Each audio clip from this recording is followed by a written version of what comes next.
everybody? My name is Justin Walker. I'd like to welcome you to the War Within podcast, where we talk about everything from mental health, physical health, spiritual health, and everything in between. Our main goal on this podcast is to keep it raw and informal in hopes of helping anyone listening that's searching just like me and fighting that daily battle against themselves. I want to welcome our guest today, Chad Williams, a Marine, a soldier, a police officer, SWAT officer, MMA fighter, Iraq veteran, business owner, and just an all around great dude. First off, I want to kind of get into your life story. You know what I mean? Break it down, come from, childhood and, how you ended up, getting into the Marines and getting inspired to be a police officer and, things of that nature. So, I mean, go ahead. Right on. Well, I was born and raised in St. Charles, Missouri. I uh, I was adopted at a young age, by my stepfather. He had two sons, and we were all three raised together. And my mom and him had another son together. He passed away from cancer when he was two. So yeah, about when I wanted to be a Marine for as long as I can remember. I'm not even sure what. Maybe he's watching too many A-Team episodes or playing with burning GI Joe dolls. I don't know what actually inspired it. I've always been into fitness. Just kind of like born with an inherent pull towards looking and like a strong man and being big and strong and having all the muscles and stuff. And yeah, I joined the Marine Corps.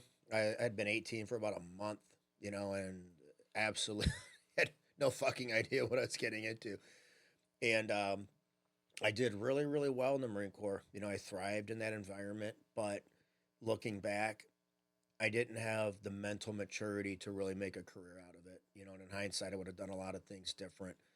And it'll always be one of the most defining moments of my life was becoming a Marine and especially becoming an infantry Marine. The most feared fucking fighting force on the planet. Like, you don't stand a chance against us. And I'm very proud of that fact. And then a good friend of mine from childhood, we were in the Marine Corps together. We were out for about, I was off active duty for about a year, and he talked me into joining the Army. He's like, you get 100% tuition assistance and all this and that. I was like, and I didn't think, yeah, fuck it, I'll do it. And then that prick ended up going back to active duty, left me hanging in the fucking Army. And it was cool, man. I went a lot of places, got to see Europe. I got to go to Italy for free, deployed with them for Iraqi freedom. And then after I finished my military tour, I became a St. Louis City police officer.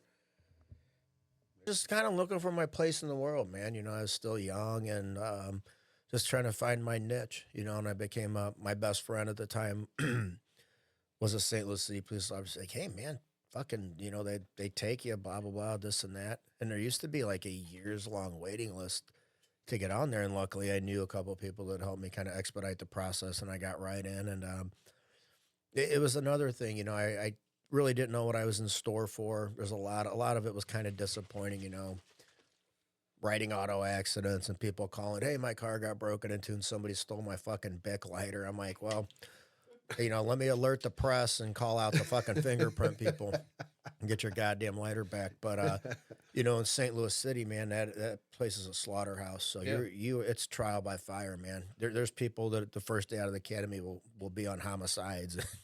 I remember whenever I first met you, because remember we met through Eric Beard, and Yeah. he was talking about doing a venture and all that stuff with the tattoo supply company.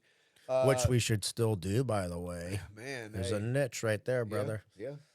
Uh, but I remember you told me a story. You was talking about the neighborhood.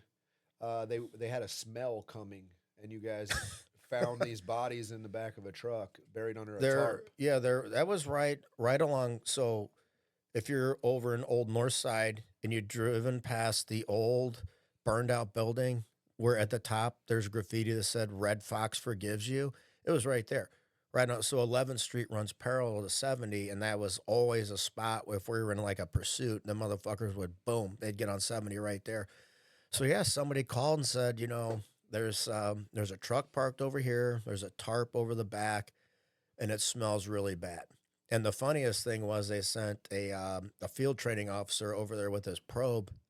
He made that probe go open that fucking tailgate. And when he did, all the flies came out, all the bodily fluids came out and shit. Well, the genius that killed him lived about a block over, and they homicide did their investigation and everything. We went over there, executed the warrant.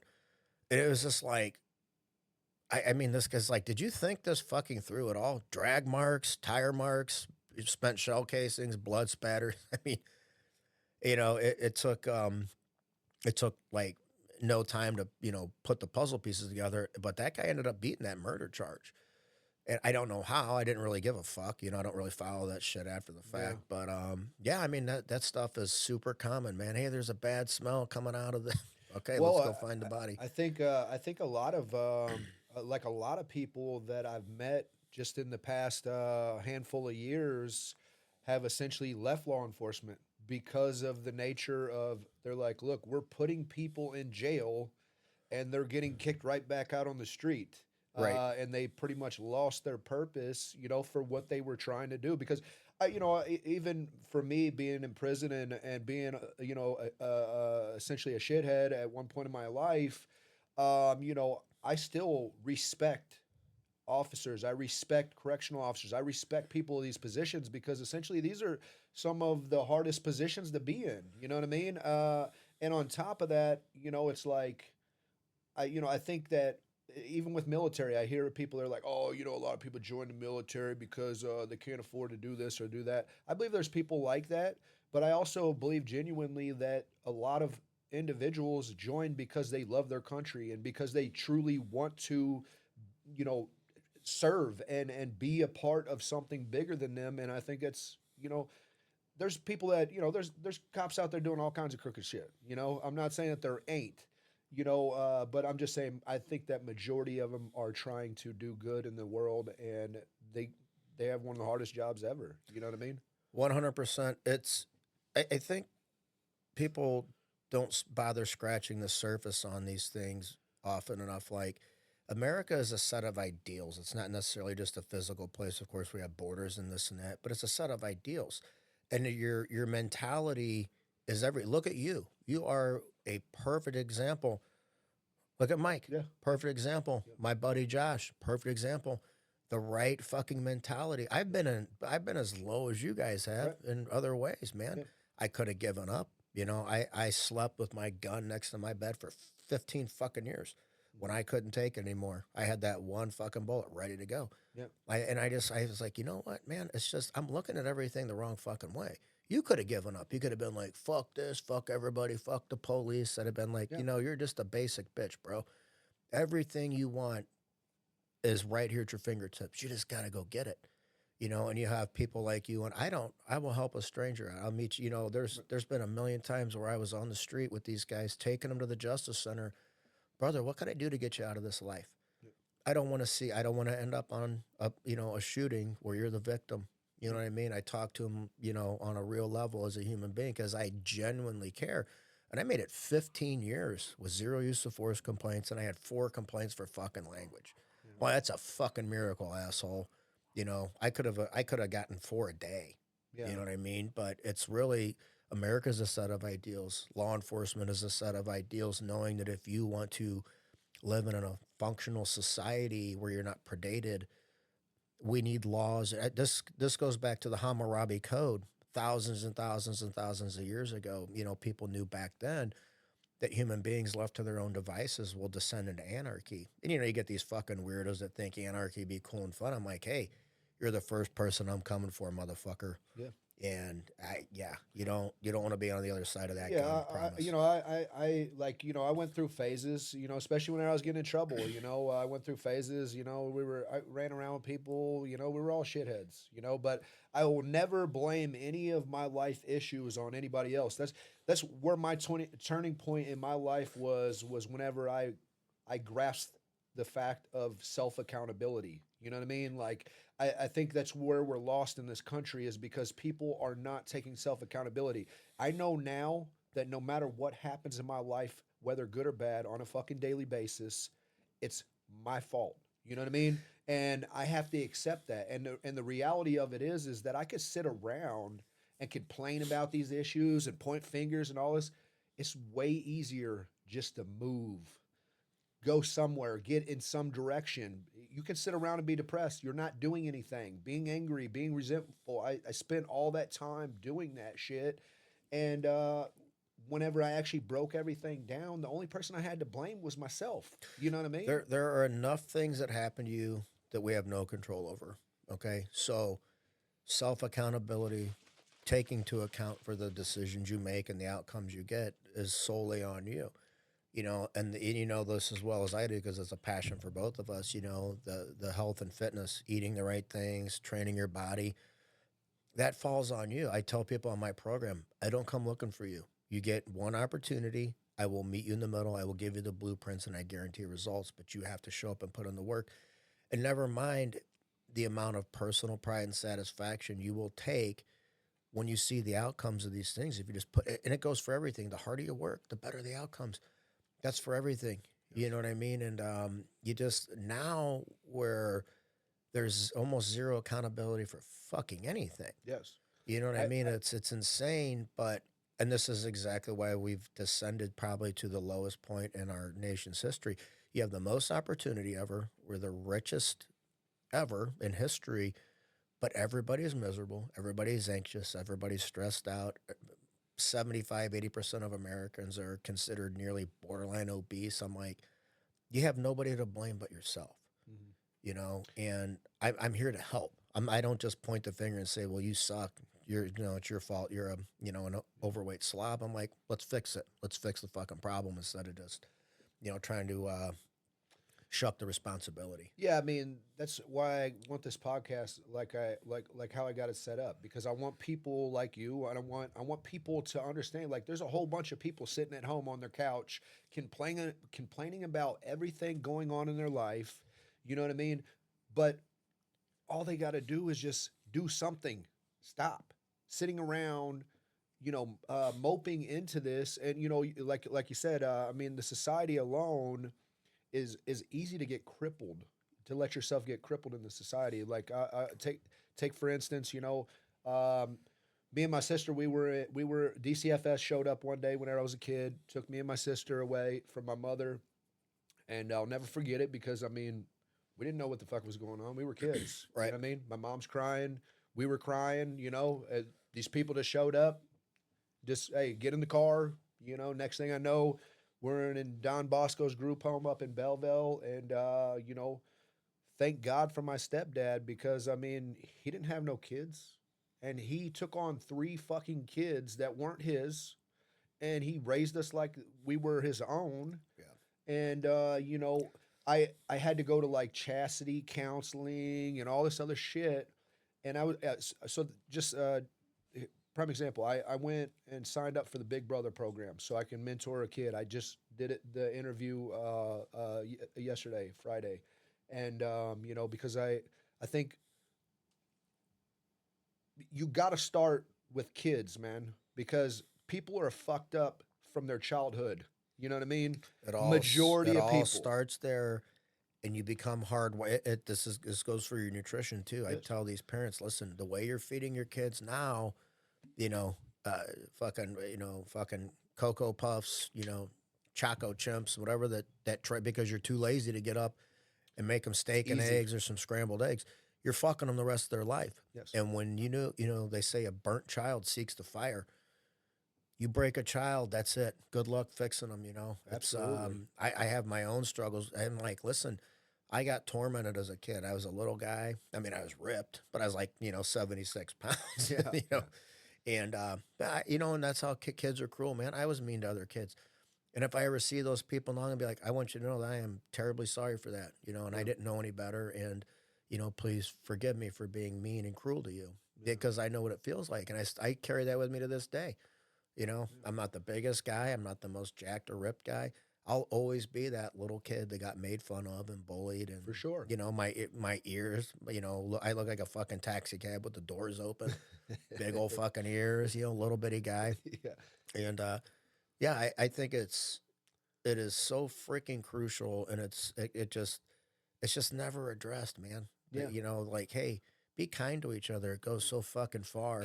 Kids, when you're young, it's the hardest thing ever because kids are, hey, they don't have no remorse. You know what I mean? And you know what I was getting at was like, so I'm like, you know, I genuinely give a fuck about human life. You know what I mean? I like like me being in prison. That wasn't me. I have a huge fucking heart. You Right. know, I've literally gave out lots of pieces of my heart that I'll never get back to people that'll, you know what I mean. It makes me emotional whenever I think about this shit. Because you know, like I said, that's why I'm trying to set this up is because I want people to grasp the concept that look, you ain't the only motherfucker that has been through some shit or whatever, Right. but you have to move, you have to do something with it. But you know, so like for me, I had to go to counseling and you know the whole DCFS thing and all that shit. So my whole life, I let these issues cripple me Yeah. because everybody would always be like, "Oh, you know, you got dealt bad cards." I'd play that to my advantage, even as 13, you know, 14 years old. I just do whatever I want because hey, look, I use that to my advantage, and it's the same thing. You, there's people around everybody and just society alone that are trying to pat you on the butt instead of telling you like, hey, look, you probably need to drink some more water, cut back your fucking eating, make it to the gym once or twice. I mean, it is you get like people will attack you if you say some real shit in society now, and it's part of the problem. You know what I Sure. mean? People need to People. hear that shit. I think a majority of people, and this is what I was telling the lady whenever I was doing the interview, because they ask you all these different questions, and you know, like I said, I really just needed somebody to tell me like, look, you need to shut the fuck up, stop worrying about what happened to you, and figure out what you're going to do. Set some fucking goals. This is You know what I mean? this is what I've told people because I had to make that decision too. Um, an ex girlfriend of mine had been through some god awful traumatic shit, you know that shouldn't happen to any child, and she shared it with me, and it fucking crushed me and broke my fucking heart to hear that. And I said, listen, it happened to you. It wasn't okay. It wasn't right. It wasn't fair. But we can't go back and change it. I said, there's a fork in the road, and you got to choose which road. I look, my childhood is full of that shit too. Yeah. I look at it now. Hey, I took it on the chin, and I kept moving forward. You know, life is not fair, and there's a lot of truth in this statement. You know, people prefer comfortable lies, comforting lies over harsh truths. Nobody Yes. says, "Oh, that's a hard lie." No, we tell lies to comfort the blow. Yeah, Yes. that's not your fault. You know that this and that and this and that. You know, don't worry about accountability. Don't worry about this and that. Tell me the truth so we can fix the problem and just move forward together. You know what I mean? Instead Yeah. of the comforting lies. It's not your fault. Oh, you know, it's blah, blah, blah, this and that. No, motherfucker. Take control. You know what I Yeah. mean? Nobody's, I'm not going to come to your house at 4 a.m., drag you off the couch, and drag you to the gym. You know, that's a decision you have to make. And the only thing that has kept me going, no shit, through all this, you know, the PTSD, you know, and I'm glad you mentioned it earlier because it's the most overlooked aspect of your overall health and well-being is the spiritual aspect of it. Like you see shit and you go, how in the fuck is this allowed to happen in human life? You know, I just like, you know, so not taking care of your spiritual health is every bit as detrimental as your mental and it all ties together. You know, I don't want to be physically strong but mentally weak. They typically go hand in hand. If you're physically strong, you got to have some mental toughness. You know, my mental toughness is legendary. You cannot fucking break me. Try. You're welcome to try, but you're not going to do it. You know, I'm doing this 40-mile hike at the end of next month with 40 pounds to signify the 40 veteran and first responder suicides a day. It's symbolic of carrying the load for each other. And I'm like, hey, anybody that wants to join me, feel free, you know? And I'm like, I said, we help each other carry the load. It's a metaphor. You know, I'll carry the fucking load I've done 35-mile hikes with combat load. This is a walk in the fucking park. Yeah. All right. And knowing that I'm doing it for people that some of whom I know, had I gotten to talk to them one last time, I could have talked them out of it. That there's nothing heavier than guilt and regret, man. For Not sure. nothing in the world is as heavy as guilt and fucking regret. Heaviest weight in the universe. I don't want that anymore. You know, a guy was a brother. You know, people throw that word around left and right. If I call you a brother, that means something. You know what I mean? And he took his own life and he left behind a wife and two little girls. And I goddamn know, if he would have just called me, could have talked him out of it. You know what I mean? And but I want to get to the root cause. What's the root cause of all of it? I don't want to, address the the symptom before the end. Let's figure out what the fuck is causing all this shit. And attack the fucking root. So Yeah, I actually it's the spiritual thing I wasn't gonna throw in there, and I'm glad you did I because it's incredibly I important. threw it in there because so I used to like whenever I was in prison, I can tell you about some miraculous stuff that happened with Bible getting sent to me and all kinds of stuff, and I'm not gonna get into this long story because I want to make sure we keep it on topic with you and everything, but I was sitting here at my house about 2 months ago, and I was, I'm just depressed. I was smoking pot again, and that's just not my thing, Right. Like I'm not, I don't excel. I have to have something to tangible. That's the type of person I am. If I don't have anything that I'm working towards, I will get depressed and I will stay stuck like a pile of shit. And anyhow, since I've been working for myself, I make more money than I ever did working for anybody else. I got a whole bunch of shit that I bought, materialistic stuff. I got a $30,000 truck. I dropped 30 G's in cash, bought the fucking truck. You know what I mean? Just I got all this stuff, but I still feel empty. You know what I mean? Like and I know like with the Bible and everything, and whatever people's religion. I was more agnostic than anything. But like I said, I can tell you some miraculous stuff that happened with me in the Bible and prison and different stuff. But some told me to go pick this Bible up that I've had since 2005. It's been buried in dust. And so ever since then, I been making it a point every single morning.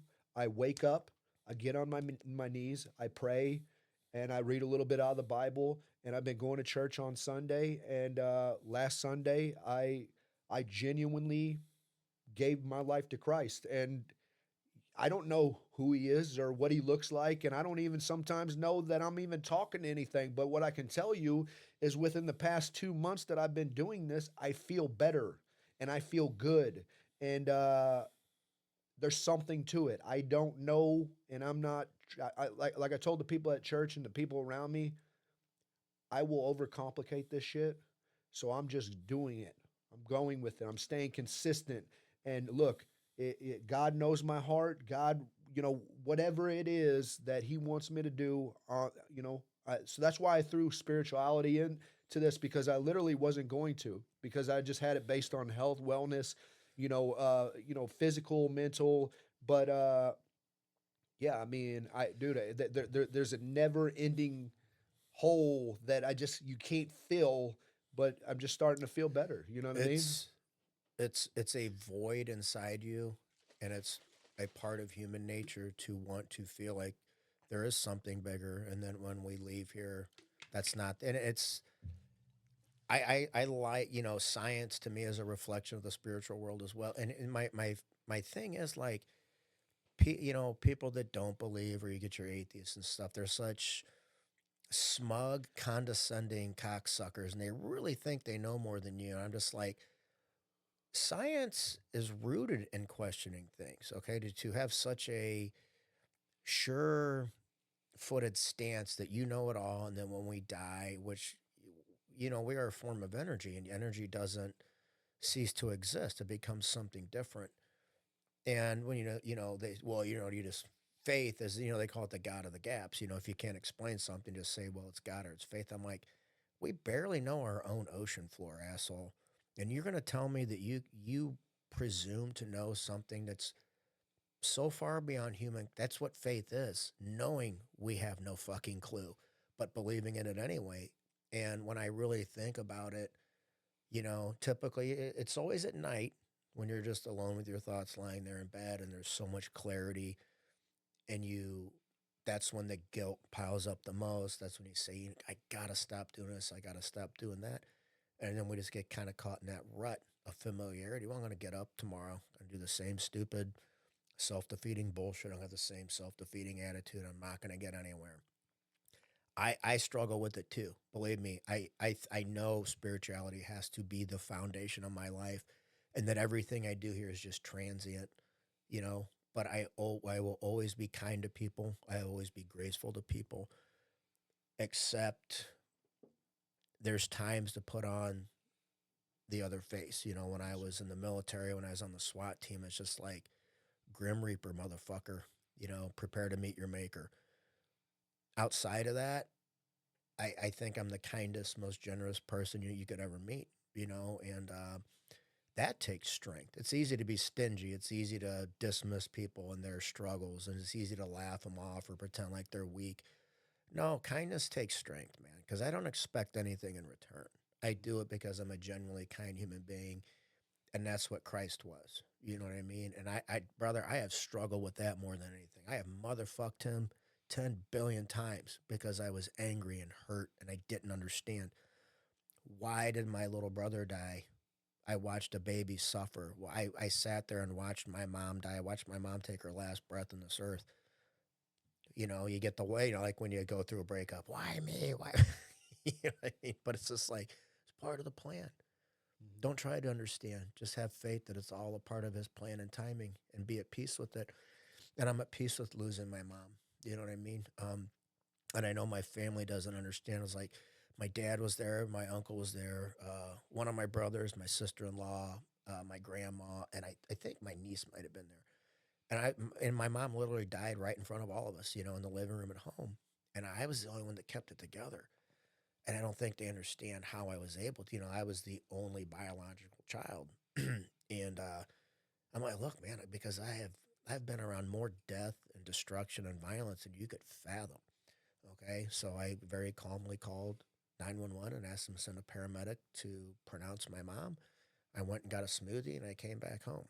You know what I mean? And I know your family not understanding how you could be so stoic and basically, you know, statue like and something like that. I know they resent me for it. They just don't understand, you know. Mhm. I have to be strong for you. Mhm. I know you guys are going to fall out. I know you're going to lose your shit. I know you're going to cry. It's okay. I got you. You know what I mean? Somebody's got to be strong in those times. And if spirituality, you know, I don't even say you got to go to church. You got to do this. You know, like what Right. you're Yeah. doing. That's powerful stuff. Yeah.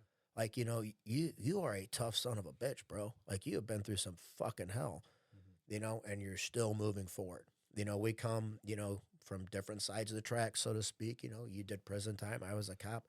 I don't fucking care. I think that's an awesome fucking story Yeah. that two guys saw so much goodness in their mission to bring people back and to help people that we don't care about each other's back. Because I still get people, you know, the fuck the police. I say, Yeah. you are a basic bitch, bro.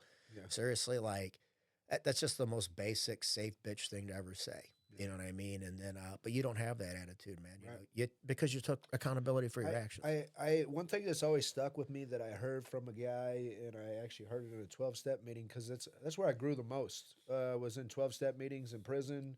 It made it easy for because I was spiritual. Like I've been spiritual. You know what I mean? Like I have always believed that there is obviously something bigger than me.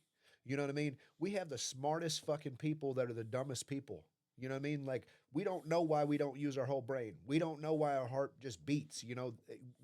They're like we're the dumbest, smartest people. Sure, I know exactly what you mean. But like one thing that stuck with me was, and I relate this to everybody, and just to care for human life, and that's why I can't understand how some of these people just don't have no care for human life, but the similarities. Instead of looking at the differences, look at the similarities. What do I got in common with you? What do I got in common with everybody around me? And Right. at times it's hard, especially like coming from an environment with prison wise. Not even on a racial standpoint, but I'll look at people differently of other colors because I've dealt with nothing but shitheads.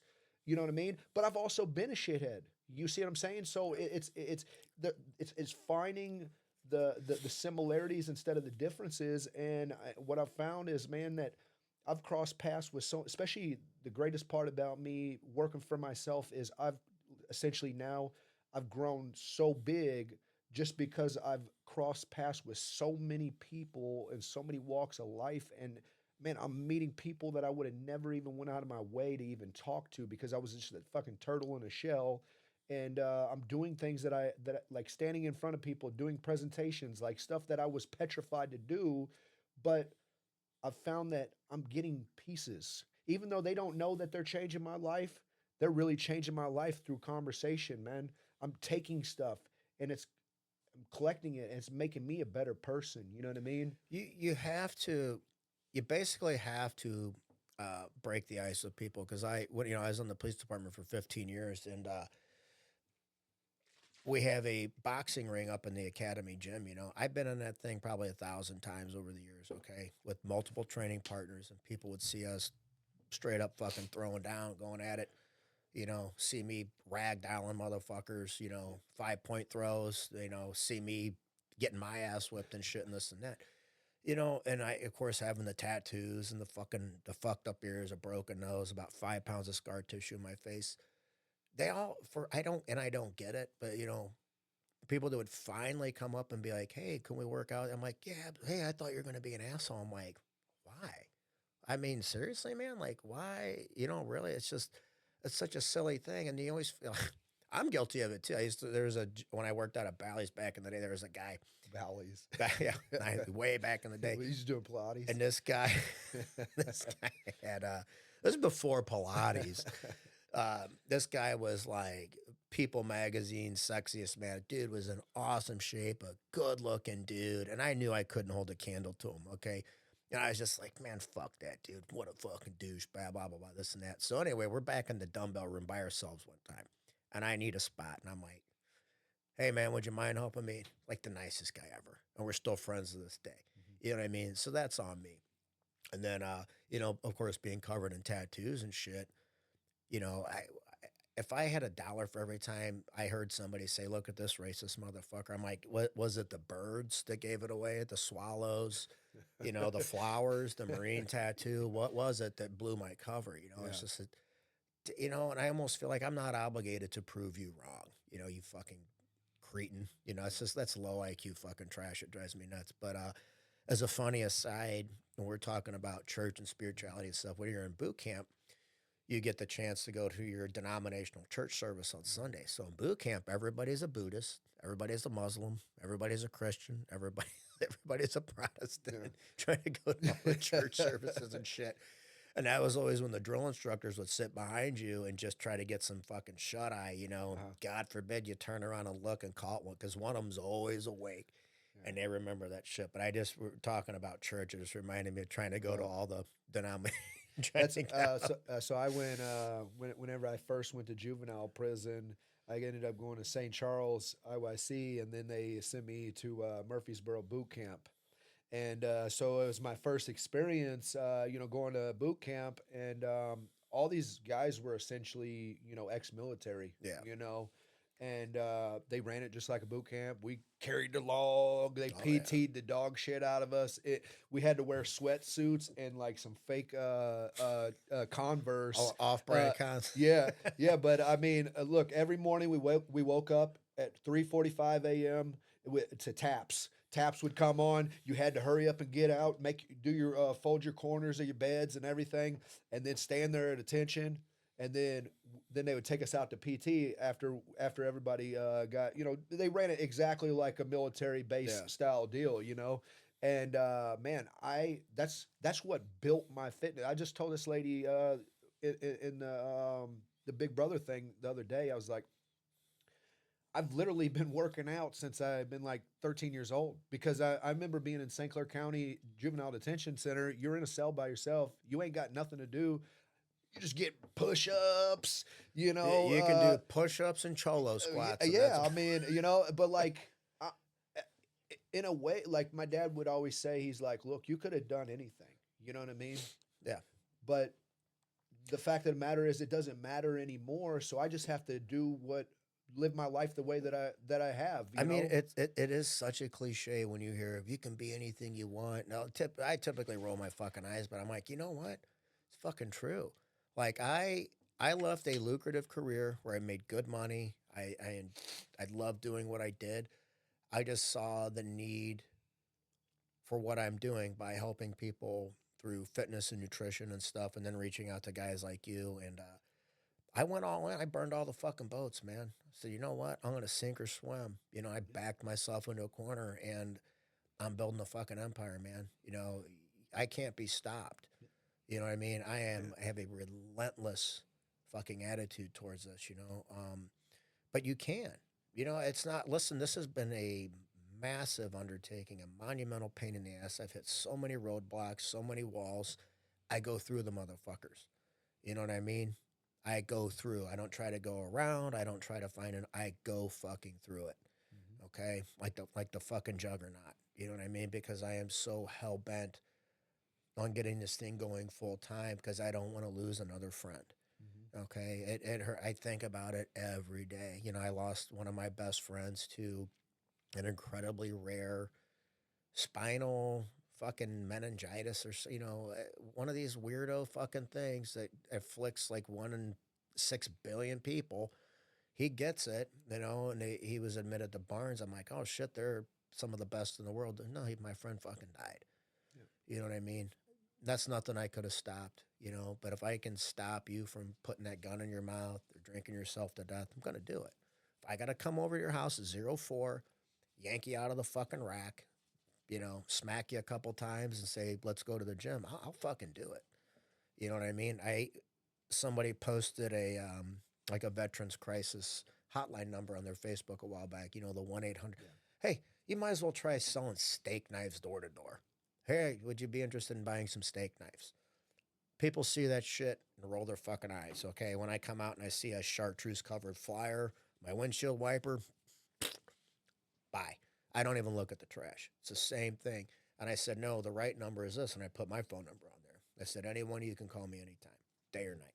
Okay. I mean what I say and I say what I fucking Mhm. mean. Okay. And because like I said, carrying that guilt, that burden of guilt around with you and regret, that's the most painful thing ever, man. Listen, I've been through physical fucking torment. I've been hit in the head with a bat, pull cue. I've been stabbed twice. You know, I've been in so many fucking fights and training with world class athletes, bro. I know what fucking pain is. Okay, nothing compares to that. Nothing compares to that. I had a hemorrhoid the size of a bowling ball. I, I was in Oh fucking. boy. I wanted to die. It was so fucking painful. I would take that any day of the week over feeling the guilt and regret of knowing I could have done something and I lost another friend. And I don't even have to know you. Every for 40 veterans and 40 and 18 first, so it's 22 and 18, so 40 a day. I don't have to know you. I still feel like I failed you. I have to have that. I Yeah. have to have that mentality, you know, that fucking Terminator mentality because I'm tired of nobody doing anything. I'm tired of every time it happens, you know, a chief will get up there and read the same script, you know, and do the same fucking Shirley Temple tap dance, and then we just wait for the next one. You know, a guy I knew my entire career, you know, ended his life a while back, and his wife reached out to me. She said the department said they'd be there for us, and they're not. I said I get it. You know, they turned their back on me. Everybody that leaves there under good terms or bad terms, it's like you never existed. You know that hurts, man. You know, I did 15 years there. I saved multiple lives that were, you know, death was imminent. I have had my hands in blood, intestines, brain matter. I didn't care. A lot of guys will just stand there and be like, I'm not touching it. I don't know what that guy has. I didn't give a fuck. Okay. My self preservation sense is pretty fucking low. Like, you know, I am that guy. I want to jump off of a bridge into the water. I want to do this. I want to skydive and maybe the chute won't open. You know what I mean? It's always like reminds you that death is certain, life is not.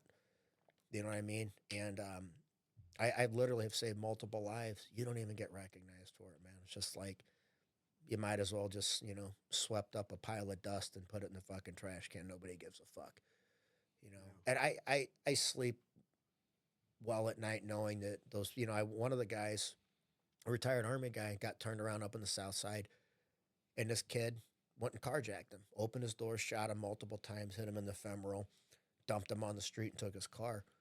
I get up there, okay? Everybody's just, like they're standing around watching, filming it and shit. Because it's more important to film this stuff and, instead of being a fucking decent human being. And I told another guy's like, boom, snap, go get me your tourniquet, fucking hurry up. Gets back, put that tourniquet on high and tight, and I pulled with all my might. I got that thing on there so fucking tight. And he ended up flatlining 3 times, but he survived. They were able to save him. And the paramedics said whoever got that tourniquet on saved his life. So a few months later, I went up and I met him and his wife, and the 2 detectives that handled the case. I just gave the guy a hug and said, hey, don't worry about it, man. I'd do it again. Right. I'd do it again. It was a really touching moment. So I'll remember that stuff the rest of my life. I don't need an award. I don't need a ribbon. I don't need a ticker tape parade. Just knowing that man, I could see in his eyes, dude, he was brought to tears, and I just gave him a hug, and I was like, earn this. Absolutely. Just earn this. 2 things. I mean, you said it a few times, and this is it is the hardest thing ever. That's what, like, anytime that somebody thinks, because I've lived this. We all have. Like, look, when you think you're getting over on somebody or you're doing something slick, you're only getting over on yourself. You live with that. You can't get rid of that. I live with that. You know what I mean? That's why I battle with myself on a daily basis, is because of shit that I've done and shit that I can't take back. Right. But I also have to know that, look, like I said, we got to move on from this stuff, but it'll still be there, essentially. But, like, you get it. You know what I mean? We get this. Like, But then on top of that, and not even trying to get into politics. This is one of the reasons why I was so pissed off over these past, this whole open border shit, is because, for one, you know, people don't think about our ancestors that shed blood for us to be having this shit right here, having all this stuff. They Americans have completely lost track of this shit. You know what I mean? Are the people that are out, the police officers, the veterans, but we bring these people across, we send all this money to other fucking countries, and we leave our own people on the fucking streets. America You know what I mean? is the most generous nation in history, and we've been tricked into thinking that having pride in our nation and listen, this is human history, and we're all in this together. Nobody is not guilty of atrocities, Yeah. but we stop trying to divide each other on every fucking metric, and we move forward together. I always said to these anti-police fucking types, I'm like, why don't we just sit down at a table and talk about it and find some common ground and move? They don't want to. People are happier when they're miserable. Okay, it's more important to be sanctimonious and have that false sense of moral and intellectual superiority to look down your nose at somebody instead of saying, "Hey, just that you and I could be like that. We could be completely at odds. Instead, we're good fucking friends." Mhm. And I've told your story a lot of times. You don't know that. I've shared your story a lot of times. We could look at each other and be like, well, we're both all tatted up. Well, we both fucking like training. It's like, let's move forward from there. And they have tricked people into being ashamed of what America is. I'm like, I've been all over this fucking planet multiple times. I've been in places where if you talk out against your country, they'll hang you. Be my guest. You think you don't have any kind of perspective, okay? These people need some real perspective. America is we're still a very flawed, but we're humans, and humans Yes, are yes, flawed by for nature. sure. We are a collection of ideals. We are a massive melting pot of different cultures. There's the saying, when in Rome, okay? I've been to Italy a few times. When I was there, I acted accordingly. Mhm. If you come here, I don't care where you come from. I don't care what you look like. Come here and be proud to be a part of the American dream, the American ideal. Then share with me all your diversity. Hey, this is what we eat, blah, blah, blah, for this and that, birthday celebrations or, weddings. So we had an end of the war celebration when I was deployed, and the locals made us food. And that was I'll never forget that. I mean, I could have gone to the Subway, I guess, but I wanted to experience that diversity because guess what? We both had the same ideals, destroying fucking terrorists, okay? If you don't have that common groundwork, a house will never stand. You know, a house divided will not stand. And you have people that are purposely trying to divide us on every single metric. I mean, I don't buy it. You're not going to convince me to hate somebody because they look different or because they have a different sexual. I don't give a shit. I'm a live and let live guy, but if you step on my toes, I'll fucking bury you.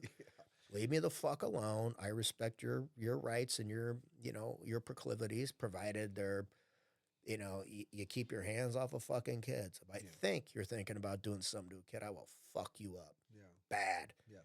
Okay. Agree. But we don't even have that anymore. The lines for everything have been fucking blurred. And that's why there's just so much turmoil.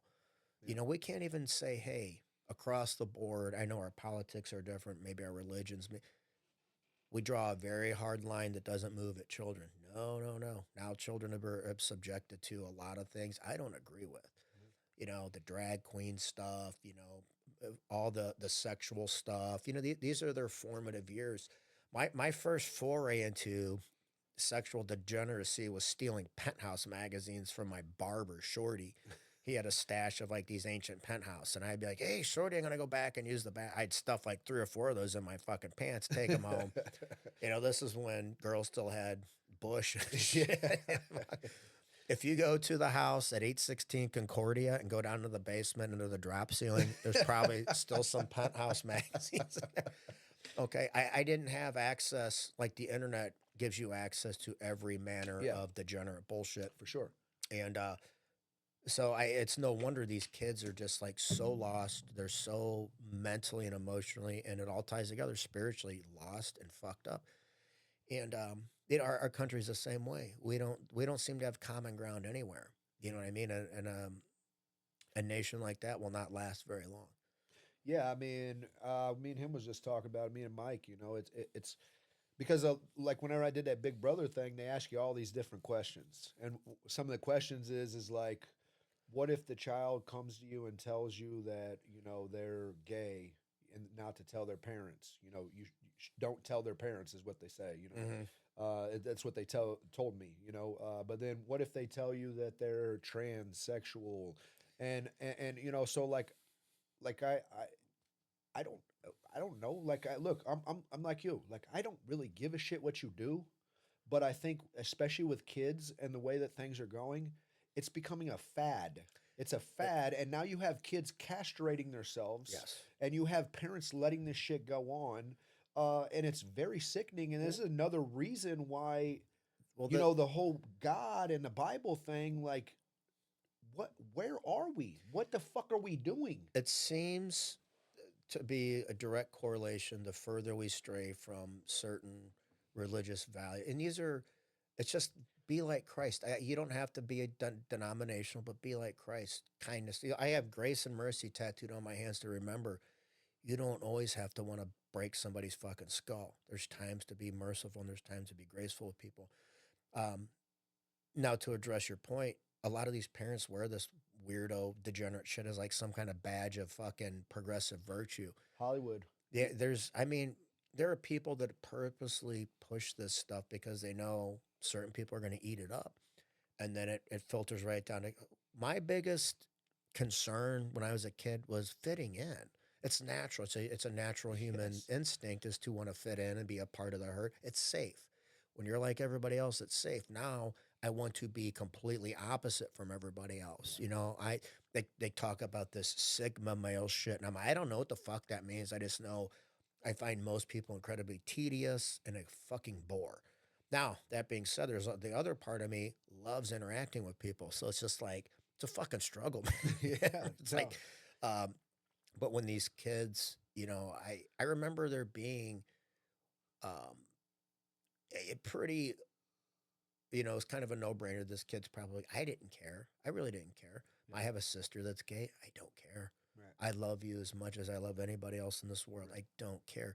What I care about is when you try to convince kids that they're this or that. Let them be kids. Or They'll you never try to have that. push that onto everybody Yeah. else. They'll You know what I never. mean?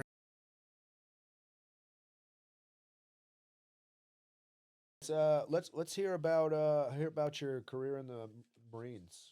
Talk about being over in Iraq and some of the stories.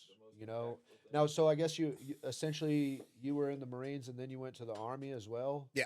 So, I mean, how many years did you do in the Marines and then into the Army? I did 4 active duty years in the Marines. First year was over on Okinawa. Came back to the infantry for about, I forget how long I was there, and ended up being a range coach at Edson Range, one of the 2 recruit marksmanship ranges in the entire Marine Corps. It was a pretty neat job, teaching recruits how to shoot the M16, and we would teach, active duty Marines, pistol and rifle stuff. So yeah, then I was out for about a year, joined the Army, was a military policeman, and deployed with a unit out of Springfield, Missouri, and we did all kinds of stuff over there. We were moved around a lot. Very, very hot. I mean, hot like you can't imagine. Hmm. I mean, that gives me, when people are like, man, it's hot here, I'm like, let me tell you something, brother. When it's 128 degrees in the shade and you're in full battle rattle, that's fucking hot. But yeah, and came back, did a couple more years. Forget how long I was in after I came back, and ended up just leaving and going into law enforcement full time. So No doubt. yeah, Yeah. My cousin, he went into the Marines for 4 years, and he went to Okinawa, and they learned how to jump out of helicopters. I remember he was talking about it. That's where they went, was Okinawa, Japan. yeah. It's called, well, you can fast rope out of a helicopter, or you can do what's Okay. called helo casting, where I don't know which one it was, but I yeah, just remember he fast was talking about roping is basically, you come down, hover over a target building or whatever, and you fast rope out of it. So you slide down the rope, set up a defensive perimeter. The bird drops everybody off and fucking bugs out. Helo casting is when you essentially fly parallel to a coast, and as the helo is moving, you jump out into the water. Put your fins on, and then you start finning towards the shore. So do a lot of stuff out of helicopters. They were always fun, but they always, pretty sure they're always about to fall apart. Everything's rattling, shit's always leaking everywhere and shit. So it. yeah, Yeah. yeah, you do some really neat stuff. Now the difference between the Army and the Marine Corps, way more opportunities in the Army. You know. Really? Oh yeah, I mean as far as going to schools, and I went to 3 different MOS schools, so I had 3 different occupational specialties. It'd be like you being an electrician, a laborer, and an iron worker. Hmm. Okay, so as a machine gunner, a range coach, and an MP. The Army, you have jump school, you have air assault school, Pathfinder, just tons and tons of different Ranger school. The SFQ course. There's just a lot of Marine Corps. You got fucking, unless you're in a special like a recon unit. I was in third recon, and the pipeline for that, I wouldn't have gone anything for like over a year. You know Hmm. what I mean? And by that time, it's just, you rotate back to the states anyway. So the opportunity, in hindsight, I wish I would have just done more research and be like, yeah, fuck it, I'll do it. You know Yeah. what I mean? Do more. Hey, is there anything you can guarantee me? Provided I pass this, this, and this. Like a lot of people, yeah, I'm going SF or I'm going recon. I'm like, hey, dummy, there are certain qualifications, that you have to pass. You are not ready for this shit. A friend of mine, she has a son that's either in the army or is going into the army, and and she says, "Oh yeah, he's good. He's going into the special forces." I said, "No, he's going to try out for the special forces." I think you can actually get that in your contract where you do get a guaranteed Yes. tryout. Yeah.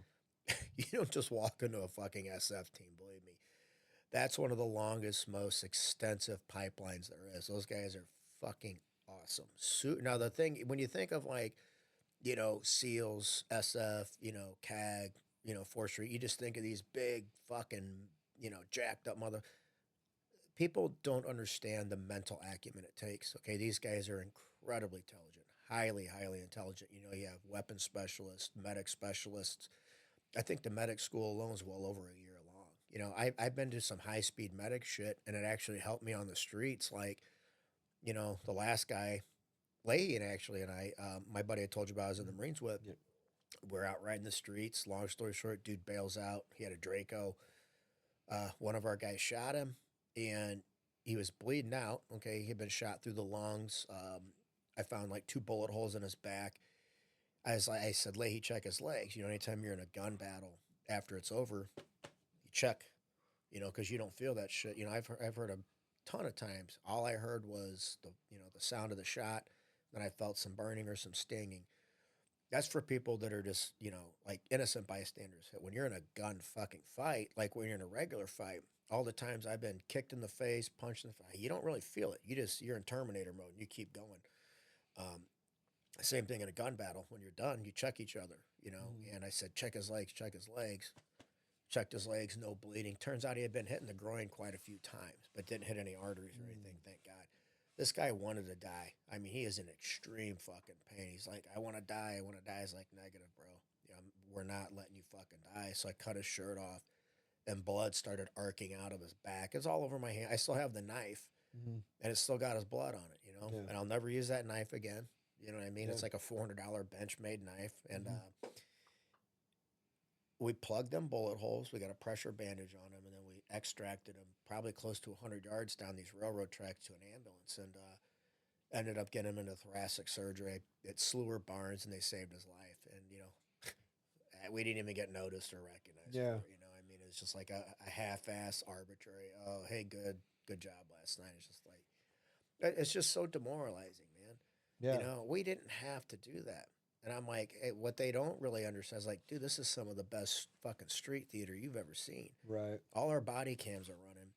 There's two white police officers with their hand in a suspect's blood trying to save his life, Yes. which basically flies in the face of all the common, Racial. anti-police bullshit you hear out there. I cared enough about that young man. I didn't know him.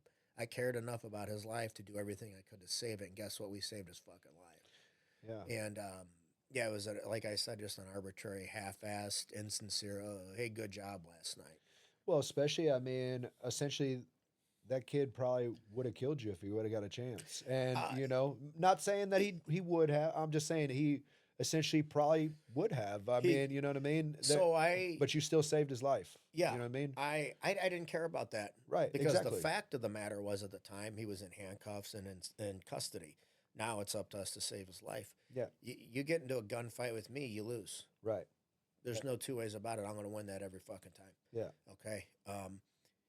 I didn't care. And under those, so the way it happened was we had spiked his tires. He's driving up into the county. Instead of just driving into the county, the genius tries to drive down the railroad tracks with this big fucking chunk rock. He gets bogged down.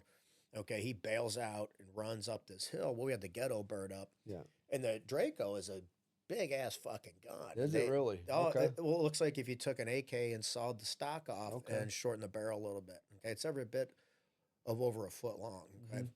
you can't really put it in your waistband or anything. So he's running with this Draco looking thing, and he slides down the hill. Okay, so instead of just turning away from us, he turned towards us, and he had the gun, and one of our guys popped him. So perfectly justifiable. Yes. Well, while they were chasing him, I stopped and pied the car out. Okay, you can't just get sucked into all the action. There's other shit that has to be done. Yes. I just came with experience. Okay, I didn't get like sympathetic gunfire. I've been on call outs where other guys opened fire on the suspect, and I didn't because I didn't either have a clear line of sight or there was something else. Okay, so it's that OODA, that thought process, your OODA loop: orient, observe, orient, decide, act. Mhm. Yeah. So that just comes with maturity and discipline. So while they were chasing him, I pied the car out. If somebody had been lying in that car with the seat recliner or something, we could have been caught in a classic ambush. You know what I mean? So I Mhm. pied the car out, and then I heard I cleared the car, then the gunshots, and then I mean, with multiple agencies up there, the helicopter, all these radios, sirens going, and Leahy and I, excuse me, took charge of that scene. Got a very chaotic scene under control, Mhm. and patched the dude up and ended up saving him. I mean, that wasn't the norm. It wasn't Yes. abnormal. I've done that quite a few times. Yeah.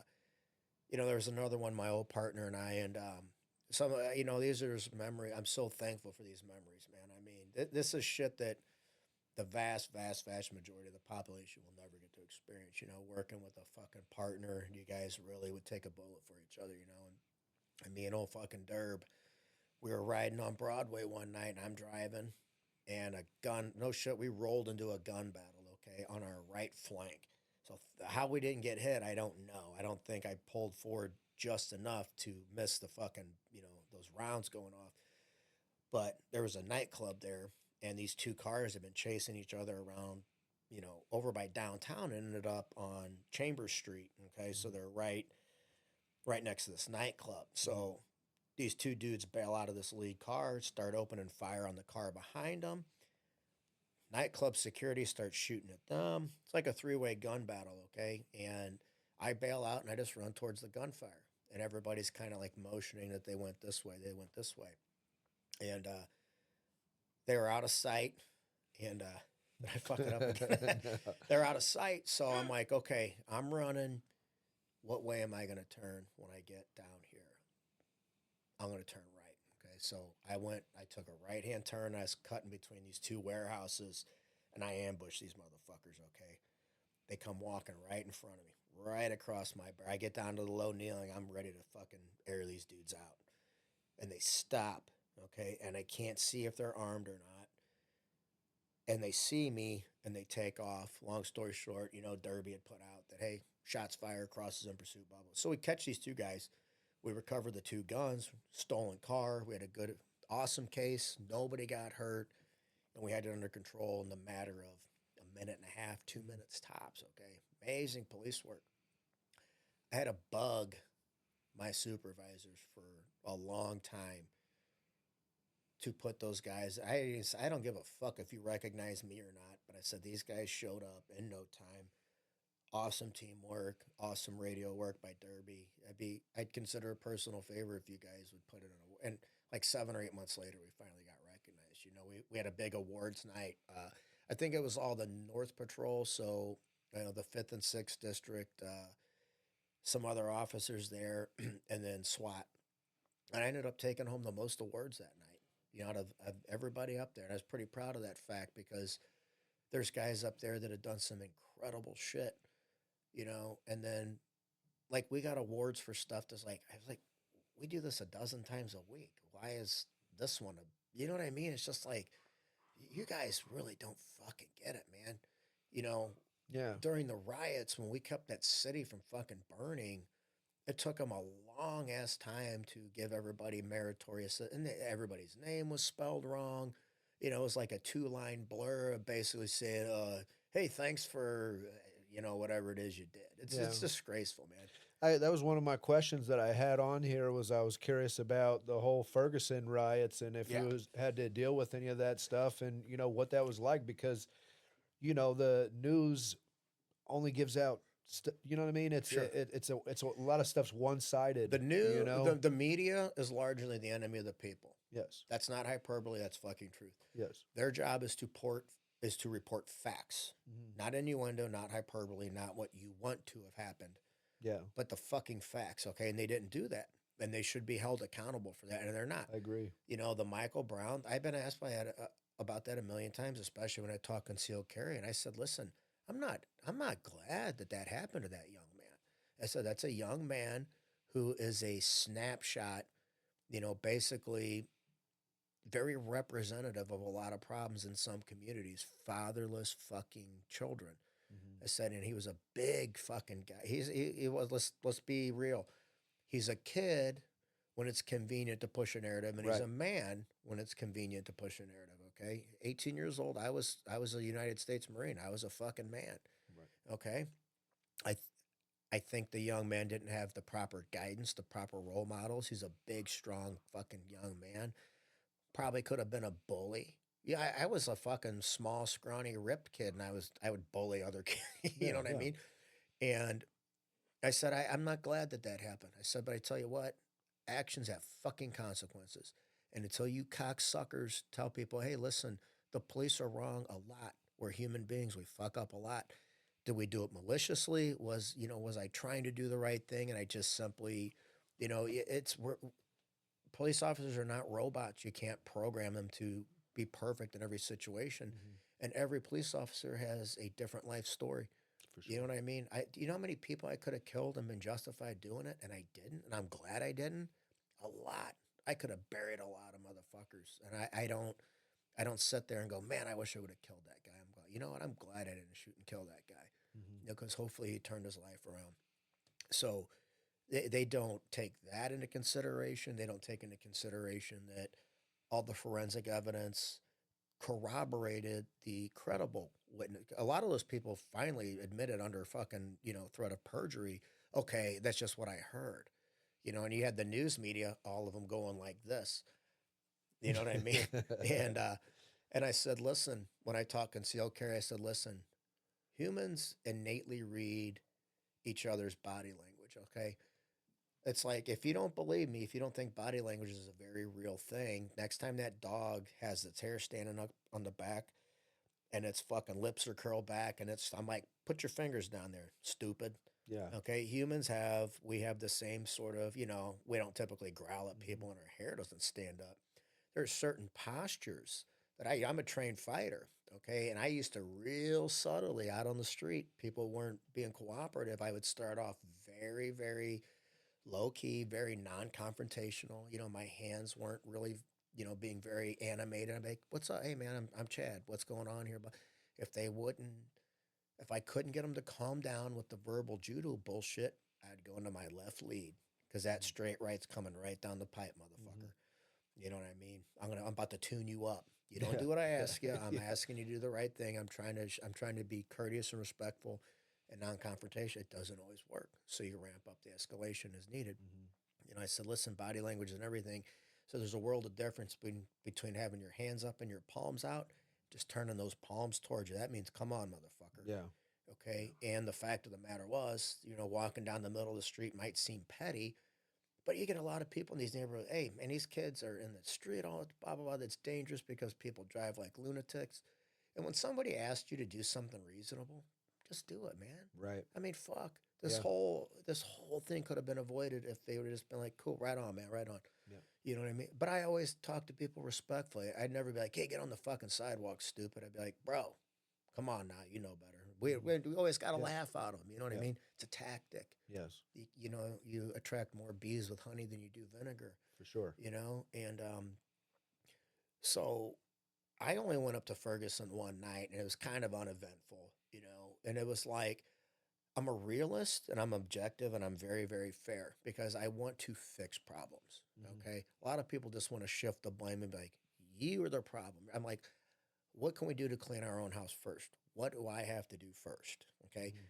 It's not that fucking 12-inch hoagie's fault I'm fat. My fault for eating the motherfucker. Right? Nobody put a gun to my head and said, hey, you got to eat that cold cut combo. You know what I mean? Or the foot long chili dog or whatever it is. Mhm. And I said, what can we do better first? It doesn't cost money. We don't need a study to say, hey, listen, you get better results when you just treat people with courtesy and dignity and respect, as opposed to because you know what? If I had $1 for every time some little fucking hood bugger said, you ain't shit without that badge and gun, I'm like, brother, the only thing saving you from a savage fucking beating is this badge and gun. If I was just fucking Chad Cross, citizen, well, you're in a world of fucking pain, believe me. Yeah. Okay. I'm not that guy. Was never out there to hurt anybody. And no shit, in 15 years, I never had a single use of force complaint Yeah. because I got my hands on you. It's over. I do Yeah. this, I do that, I trip you, I sit on top of you. That's Mhm. it. Okay. Now do what I ask you, or shit's about to get really fucking painful. Okay. Uh, and so the Fergus, I was only up there one night, and like I said, it's largely uneventful. Now I was in the thick of it for the Stockley riots, for the George Floyd shit, and that stuff was no Mhm. joke. Yeah. Okay, you hear a lot of times, oh man, it's like a war zone. I'm like, I've been to a war zone. This isn't like a war. You get to go home at night. You don't have to sit in a turret for 12 hours. Fighting Mhm. fucking sleep and fucking all this. Really god awful fucking torturous shit. But June 2nd was that was the real deal, man. We were out there for 15 hours, sustained chaos. I mean, gunfire everywhere, every direction. Some guys in the bike unit were pinned down by gunfire. We had to extract them, with our armored truck. An entire block of buildings was looted, burned, car fires everywhere, and it was the looting was going on all over the city. Downtown was just kind of like the epicenter of most of the violence. Okay, so we were kind of like we had our Sprinter van going, and I was on the Bear, so I was on the armored truck, and we took a foothold at the intersection of Washington and Tucker. Okay, I mean, dude, there's so much gas floating around. We had to be gas masked up. Mhm. Okay, And You talking about canisters, or you talking about they had well, like I mean, throwing can't throwing no, Molotov we cocktails, would or was it? launch them out of the Okay. gas guns. Yeah. Basically, you can launch those cans, Yes. a hell of a lot farther than like handhelds, mostly for like indoor shit. Hmm. Um, so I had lethal cover. Okay, so I have a rifle, and I have my laser on, and I would be lethal cover for one of the gas guys. We would step out, launch gas, tactically. People were flying up on us in their cars and shit. Fly just like they did in the Middle East. They fly up on you sometimes, to see what you do. Now Hmm. over there, you get too close, you're gonna eat a belt fed machine gun. IED too, maybe. Yeah, Yep. you're gonna get sawed in half with a Okay. fucking Yeah. M240.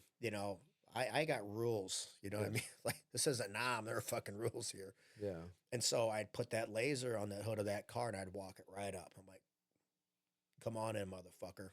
Yeah. You know what I mean? I'm not out here to hurt you, but come on in. You Yeah. want to play games? Let's play some fucking games. You know Yeah. what I mean? That was 15 hours. That was an exhausting night.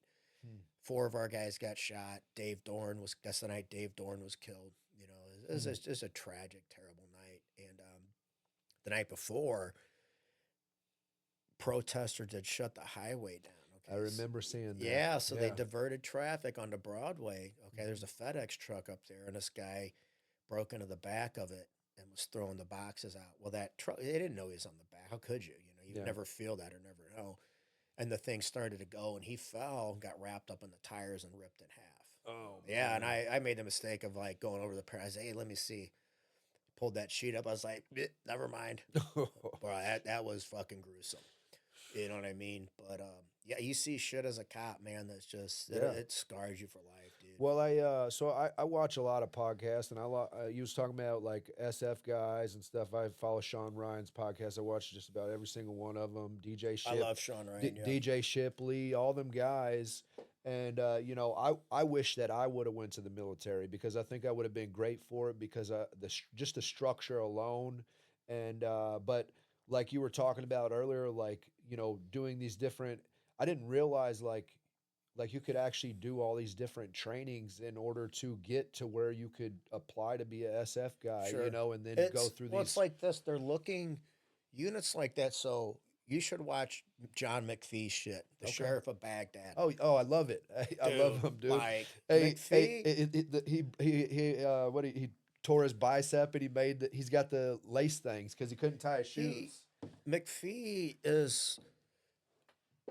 he's like literally now I know one former Delta Force Sergeant Major personally. I don't know him well, Yeah. more of an acquaintance. I met him on a number of occasions. I have his book, and he signed his book for me. To get that's like being the top 3 UFC fighters of all time. No Okay, I mean doubt. that they're in a pantheon of fucking human fucking gods, basically. Really. And again, people don't understand the mental acuity, the mental aptitude, the physical. You can train anybody to be physically fucking fit. You can't. McPhee did like hundreds of like solo missions. This guy's walking around dressed up like a fucking goat herder. It's like he is the most insane. He's like the most controlled psychotic ever. Fascinating human being. Yes. Before he joined the army, he was a welder. I didn't know This that. guy wasn't like, a D1 athlete, and this guy was a welder. And I think the army's like, we can't control this guy, but he is such a fucking invaluable asset. We're basically gonna give him carte blanche. And his catchphrase is, you know what I mean? You know what I'm saying? You know what Yeah. I mean? It's just like, I love it. I I can't get first enough seen of it. him on Sean Ryan, Yeah, and then I've watched him before, because I keep up with Tim Kennedy and them guys too. yeah. Because I mean, I love so Tim I Kennedy. last year, my chiropractor, I started getting into jujitsu, and I haven't been going. But so I man, it makes me depressed, that because I see these guys that I essentially started with, and now they bypass me because I haven't been going. And I never was into grappling. I always thought like Mike Tyson was the shit, knock you out in fucking 3 seconds. Sure. But then I go up here, and I'm like, all right, I go in there, and I'm muscular, and I'm strong. I can overpower a lot of them guys. But essentially the technique kills me, and it hurt my, like, all my joints and Very everything would hurt humbling. so so bad in my. I couldn't bend my fingers for days. My first You know what couple I mean? years doing MMA felt like I'd been beat with pipes. Literally, Yes. I would be almost incapacitated. Well, I joined a school with a bunch of Granite City knuckleheads. You know, Yeah. these guys just beat my brains out. I Yeah. got tough. I didn't get very good until I really started doing the technique drills and stuff. But it's a very humbling experience, man. And my thing is, I always preach to people have as many tools in the toolbox as you can. Yes. If I, I always try to avoid a fight. You Yeah. know, the last time I couldn't avoid a fight, I put a guy in the hospital really Yeah. bad. I crushed his orbital. Yeah. I basically caved his fucking head in. Yeah. I didn't start it, Right. okay, but I ended it. Yeah. I don't feel good about it, Yeah. but wrong one to fuck with, man. Yeah. I hope you learned your lesson. I'm not out there looking for that shit, okay? I said, anytime I teach the self defense stuff, I'm like, first and foremost, especially concealed carry, I'm like, don't go. None of you are assassins. None of you are trained Right. gunfighters. You know, some basic law and some very fundamental gun shit. Don't go looking for trouble because you're gonna fucking find. Yeah. You know what I mean? Yeah. And so I'm like, hey, listen, I'm only like 5'8", about 180 pounds. If I square up with a guy and I can't get out of there, if I can't backtrack, if I can't just walk away, and he goes into some kind of fighting stance, and I say, okay, this guy obviously knows what he's doing on the feet. He's Yeah. gonna have a reach advantage over me. What am I? I'm gonna change levels and put you on your ass. Yeah. Okay. Or if I see some bozo start doing that, pinkies and thumbs out, and this, I'm like, all right, dude, I'm about to kick you in the head, and this is Yeah. gonna be over real quick. Yeah. Have more tools in the tool. What if you can't get you might be a black belt. What if you can't get a guy to the ground? Yeah. Okay, you might be a black belt on the feet. What if you can't stop a takedown? You know what I mean? So have more tools in the toolbox. That's Tim Kennedy, he always says it. He said, look, be the most violent person, know the most like he's like, I train to be the most violent person but never have to use it. You Should know I what I have mean? to use But it? I'm yeah, ready. but Yeah. I have all this stuff. I mean, I didn't realize how I would be bored watching UFC guys grapple and wrestle around, and I never wrestled in school or any of that stuff because I essentially was just getting in trouble. But dude, it is by far the most powerful art that there is. If you know the technique and you can essentially get somebody to the ground, you will devour It's somebody if you for the know what most you're part. watching. I know enough about boxing, especially when they slow it down, and I see these techniques that are almost imperceptible. I'm like, and I like boxing. I Yeah, appreciate it. I will never train just boxing. I want yes, to, because if I can kick you once or twice, you're probably going to want to give up because that right, shit is really right. freaking painful.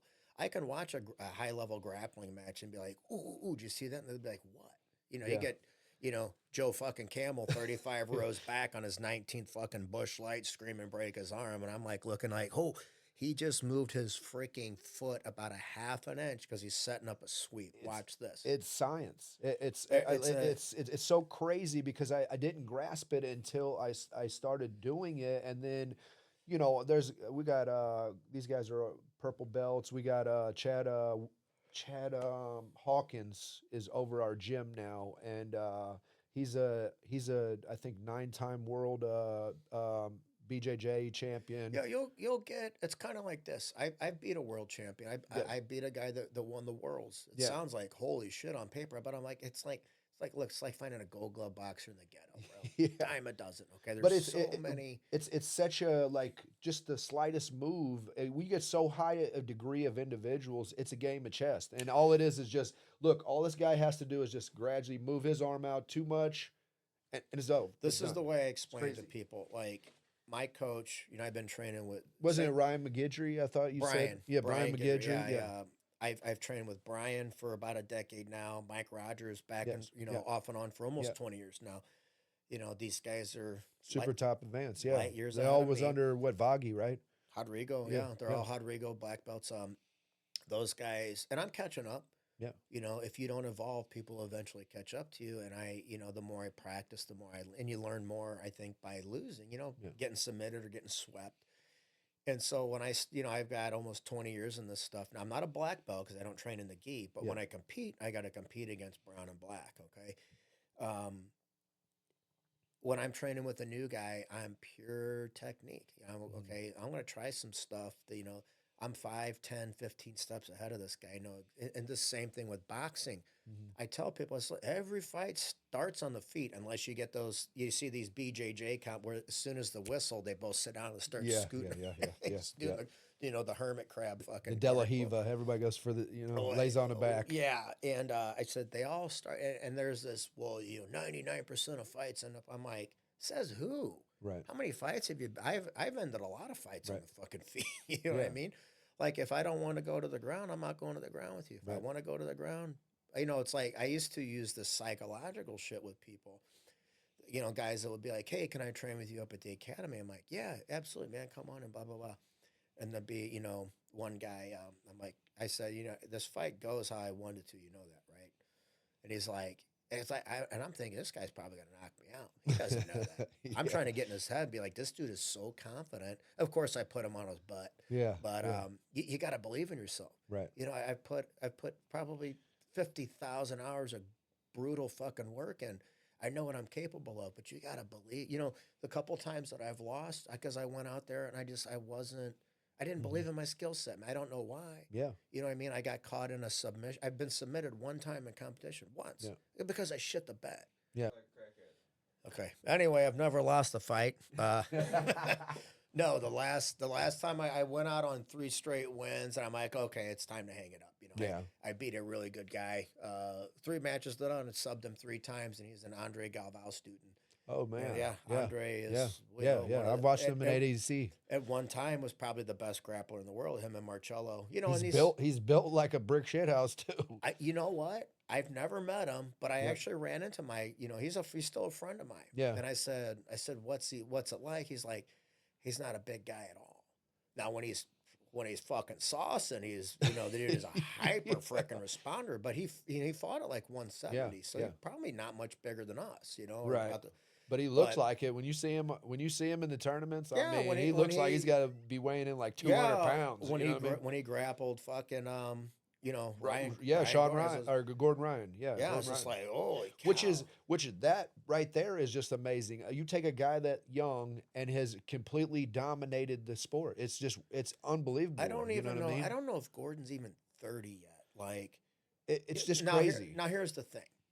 If you ask 20 very knowledgeable people who's the GOAT, I don't always like looking at records. Like Right. Floyd, 50-0, whatever he is. I'm just like, yeah, but Habib. They talk about Habib.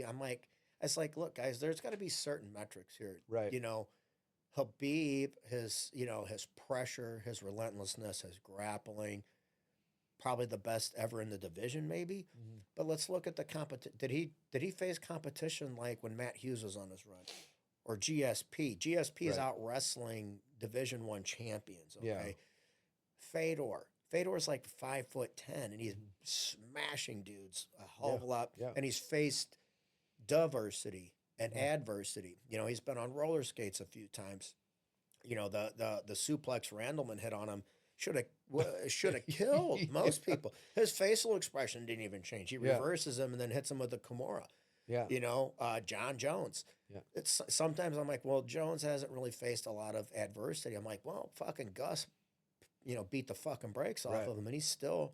I don't like John Jones, Yeah. but I will never be like that. That You got to dude is respect a, it. That dude is a Yeah. bad Yeah. motherfucker. Yeah. Okay. So when it comes to talk of the GOAT, I think you got to consider Hosier Gracie. Mhm. Simply it's like, okay, but yeah, but then again, you get like, It depends on your fighting styles too, though, and well, what you're into. I well, think it comes it's down like, to that too, as well. it's like Gordon makes it look so fucking easy. I know. I'm like, holy shit, man, this is, And for like I said, to take essentially a sport or whatever you want to call it, and just come in and just dominate every single key player. You know what I mean? he calls his shot. Like Yes. when Ruth called his home run shot, Gordon says, I'm going to tap him with a triangle or a rear naked, and he goes out there and does it. The key word that you said earlier, the confidence. That confidence is everything. Because look, you could take a guy that trains that is really fucking good, and you could put him up against just a confident street fighter. You know what I mean? And just confidence alone sometimes can overcompensate everything, man. You know, I mean, That ties into everything. Self belief true story. Yes. is should be your core principle. I believe in me. I believe in what I can accomplish. Well, Yep. when I believe that God has my back, and He does, Right. no matter how I felt like God had abandoned me a million times. I'm like, where are you, bro?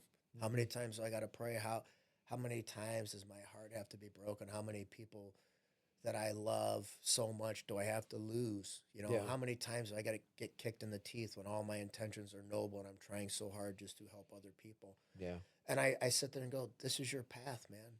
Yeah. And I tell myself, you can't break me. You're not gonna stay. You're welcome to Hmm. fucking try. Yeah. You know what I mean? I'm gonna fucking smash right through you Yeah. because I believe in this so much. But the power of self belief, and it sounds cliche. It sounds like some Tony Robbins shit. Yeah. But ever since I adopted that mentality, you wake up and you go, okay, hey, listen, probably gonna face some adversity. Shit's gonna with my coffee. It's just like, holy fuck. Yeah. You'd think I'm inventing a satellite for NASA. I'm like, bro, I just want to put some coffee in a fucking can. And it's just like it's one thing after the next, after the next, after the next, after the next. And I'm like, okay, I'm gonna fucking get there. I keep my eye on the fucking prize. You know what I mean? Mhm. Find that self belief, find who you are, find your passion, and don't let anything stop you working for it. You know what I mean? Like, I wish I would have realized this a long time ago. Would have saved myself a ton of heartache and a lot of letdowns and shit. But here we are, man. We can't go back and change it. Look at you. Both of us, we're hitting our stride right now, man. Yeah. I'm in my late 40s. Yeah. Life's just beginning Yeah. for me. Yeah. You know what I mean? Yeah. I've already lived more life than 10 people combined, and I'm like, I'm just getting started. I'm like Rick fucking Flair. I'm just getting started, Jack. Woo! Yeah, Hey, the fucking speaking Flair of drip. coffee, I wanted to give you a bag of coffee for coming on the show, man. Thank you. And I want to go out with basically let's talk about your business and I tell love it. everybody because I know you make T-shirts and you got a T-shirt brand Yeah, and I have a very all encompassing business project called TYR. It's the Norse god of war and justice. mhm, And it's actually kind of a play on a tier one unit. So you think DevGru, SEAL Team 6, mhm, excuse me, CAG, which used to be called Delta Force, is called CAG now, Combat Applications Group. Tier one capabilities. And if you ask 10 people, hey, what does tier one mean? You'll get 10 different, basically the baddest motherfuckers you can imagine. mhm. Okay. Shit they make movies about that Yes, sir. doesn't do these guys justice. And I know one of them, like I said, personally, and holy shit. Like, not a lot impresses me, man. I'm not impressed by materialism or people with shit tons of money, but people that have overcome extreme adversity. Yes, sir. You know what I mean? You impress me. I appreciate it, man. You don't only you're an inspiration to me. You're an impressive human being because you could have gone, you could have stayed on that fucking route. You could have been like, fuck everybody, fuck the world. Woe is me, and you didn't. Right. And look at you now, man. I mean, fucking killing it. Yeah, This is awesome, dude. appreciate it, Yeah, I mean, your backdrop's way better than mine. man. Uh, so what my business does is it's for everybody, but because I come from a veteran and first responder background and I see all the people basically slipping through the cracks because you feel like you've been abandoned, man. And Mhm. that's a god awful feeling. When I left the SWAT team, I didn't really hear from any of my bros, guys that I've been through holy shit stuff with, riots, warrants, taking murderers into custody, really shit we could have lost our lives at any time. And I'm never the guy that says I put my life on the. But the fact of the matter was, we were out there fucking getting with it. We were the fucking pipe hitters, grim fucking reapers. Yeah. We were aggressive, we were violent, but we were fair. You know what I mean? We played by the rules, and I miss those guys so much. I love those guys. I miss doing that shit, and to basically come off of it cold turkey was probably the hardest thing I've ever had to adjust. I had somebody ask me, "How did you adjust that?" I haven't. I crave it every day. You know what I mean? When you've hunted man, there's no hunting like the hunting of man. Ernest Hemingway said that. There's no Mhm. hunting like the hunting of man. You hunt something that can kill you back, something that wants to kill you. That's the ultimate test. You know what I mean? So knowing how that feels and knowing that a lot of these people are on the brink of basically just ending it, it's unacceptable to me. You know, I don't think we can ever. I don't think there ever be enough foundations. I don't think there ever be enough awareness. So I'm doing what I can. You know, and fitness and nutrition has so much more potential to heal you than just looking good on the outside. Eating properly, looking good on the outside, man, Confidence. it does so much. And it's like, hey, this guy's my teammate. He's got my back, but ultimately, it falls on me to not hit snooze. You know, at 5 a.m. Listen, I used to, you know, I would do 50 kettlebell swings a day with my 124 pounder outside, Mhm. rain, shine, 2 degrees, 200 degrees. It didn't matter. It's building that mental fortitude, Mhm. getting out there and fucking suffering, you know. Yes. And I just try to bring I try to share my experiences, my story, because, you know, your story is my story. My Right. story is yours. It's Yes, about sir. resilience, you Yes, know, sir. perseverance, Yeah. not fucking quitting.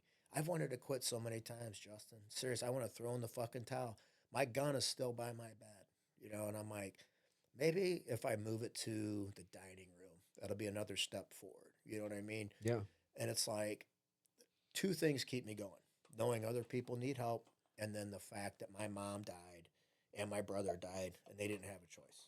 Okay. And I watched both of them go. I watched my little brother suffer with cancer. You watch a baby suffer, there's nothing that hurts your heart more, you Yeah. know, in fucking existence than watching a child suffer, Mhm. you know. And I'll never forget when our dad told us that he had passed away, and you know, and seeing a 2 year old in a casket. I remember it like it was yesterday, you Yeah. know. And then my mom, I was her only other child, biological child. Who the fuck am I to give up? You know what I Right. mean? Like, I could just imagine her disappointment. Like, you fucking Yeah. loser. You know what I mean? That's just what you just said. I mean, I think about that all the time. It's like one of the things that gives me like I'll never quit. I won't be stopped. And one of the things that feeds that is look, like I feel obligated. I still got another day to do stuff. These other people have essentially died. Like if you go over to Children's Hospital right now, there's a bunch of little kids, bald heads, dying. You know what I mean? They ain't They even got a shot at life. they haven't had So the who opportunity to make the wrong decisions yet. exactly. Who are we to sit back and not try to take full advantage of life and live fully? You see what Yeah, I'm saying? It's a very selfish act. yeah. You see what I'm saying? I always tell people, because I've been told this so many times. Like, people are like, man, I can't. You've been through so much, and I'm just like, listen, don't trivialize what you've been through. It's about perspective.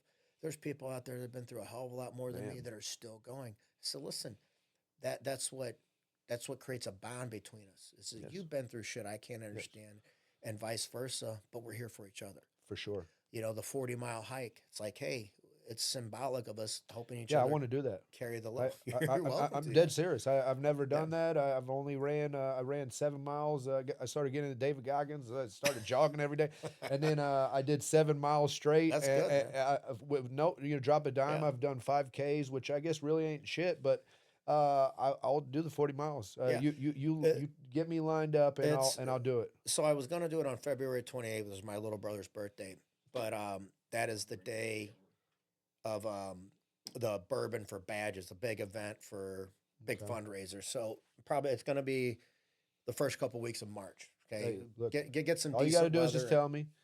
You know what I mean? yeah, Hey, we're gonna start out in Marthasville. It's about 38.2 miles from Marthasville back to St. Charles, and I'm not gonna try to set any land speed yeah, records. It's gonna be more like, hey, you know, film yeah. film some certain legs of it. Hey, so and so jumped in, doing a couple miles with us and this and that. Yeah. And it's I yeah, hey, No, I mean I'm uh, down for the cause, man. These are things that I want to do. You know what I mean? I think that pushing yourself and doing uncomfortable shit is where you grow. You know what I mean? they're It's a called no brainer. they're called growing pains. You don't grow from being you know, this is another thing. Like, I'm the most anti-technology. I live a very spark. I get made fun of. Listen, I've had the same pair of shoes for years. I wear like 5 or 6 shirts. You know, I don't need all that shit. To me, it makes you weak. Yeah, You were most. Let's be real. Most Americans are softer than baby shit. You know, if they can't get their you know, their fucking chalupa delivered to them in 6 minutes. They're having a fucking fit. When TikTok was getting, the meltdowns were epic. Like, these are grown men crying and shit. I'm like, bro, you need to reevaluate your fucking life. You know, this stuff, all this shit in here is Yeah. fucking scaring me. Yeah, yeah, yeah. I don't know what Yeah. the hell's going on. Right. You know, I'm a Luddite. I'm not anti-technology. I'm just not. I'm not technologically inclined in any Right. way, shape, or form. I prefer to live off the land. I like to connect with nature. I like to be disconnected from a phone. Yeah. You know what I mean? Because all it does is breed anxiety and shit. You're bringing it on yourself. Right. You know what I mean? It's Yeah. basically, Yeah. like slapping yourself in the face. Like, psh, psh, psh. It's like, what are you doing, stupid? Yeah. You know? And yeah, it's about teaching self-reliance, resilience. But it's like, but when you fall, I'm fucking here to pick you up. Right. You're not on your own. Yeah. Okay. There's a lot of things that you're going to have to learn to do inherently that comes from, you know, the inner strength. And I want to teach people you have it in you. When I train people, I push them. It's typically the females, but they respond better to it. I'm like, keep going, keep going, Yeah. keep going. And they're all like, I didn't know I could be this strength because you never tried. Right. I'm not some magician that has stumbled upon some magic training. It's just like, I know what the mind is capable of, okay? Because I have pushed the SEALs call it the 40% rule. Hmm. When you think you are at your absolute peak, you're only at like 40%. Right. It's insane. Yeah. It's about the fucking will to keep moving forward. Yeah. That's it. You know, anytime I was in any kind of training that was just like, this is this is horrible. I'm like, okay, all I got to do is make it to lunch. Okay, all I got to do is make it to dinner. Okay, when I'm dragging fucking 45-pound plates backwards on the turf and my legs feel like there's lava in them, I say, just keep going. Yeah. Don't stop. Don't Yeah. stop. Don't. Before you know it, boom, I'm done. And then it takes me 10 minutes to recover and I'm rolling around in pain, but I didn't quit. Yeah. You know, those little victories, count those too.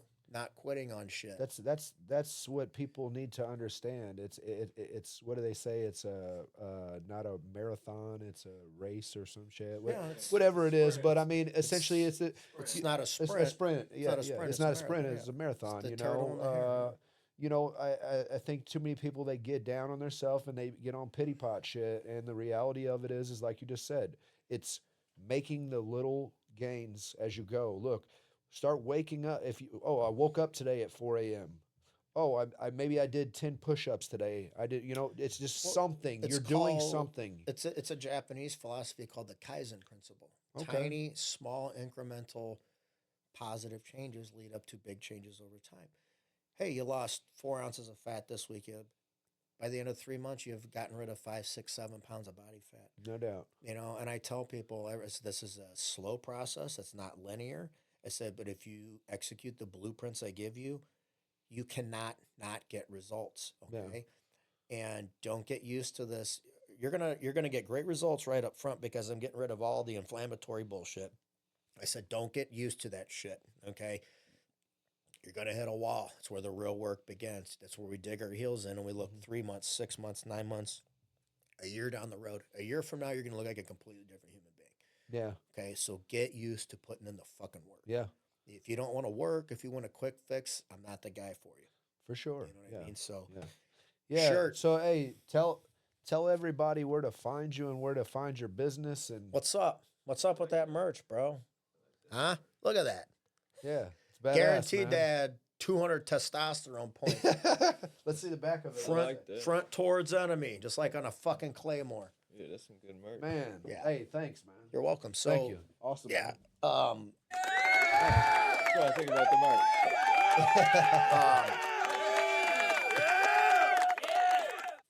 All those people are behind the curtain. That's the merch. So yeah, as of now, I haven't revamped the website yet. You can just reach out to me through Facebook and Instagram and stuff. I basically, my business partner and I parted ways and I had to revamp everything. But the shirts I just did a run for the 40 miler. Okay. Awesome. Went Yeah. really, really, I had to order like 40 something shirts, a lot of sponsors. Got a lot of new designs in the works. The shit always sells out, you know. Yeah, I yeah. People really, really like the designs and the slogans on the back and stuff.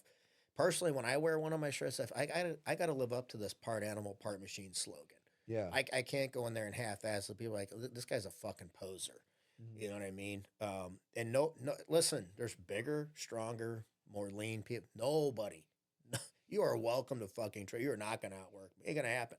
Right. Okay, ain't gonna fucking happen. Um, and so I poured all of my money into. I burned all the boats, bro. I went all in on my coffee project, and it's not because I want to drive Ferraris. You know, I don't want a personal helicopter or private. I'd rather fly on a C-130 than a private jet any day of the week. You Yeah. know, I'll probably drive my truck until I gotta get something new. Um, I'm not into all the fancy materialism. Just not my thing. I care about one thing, and that's helping people.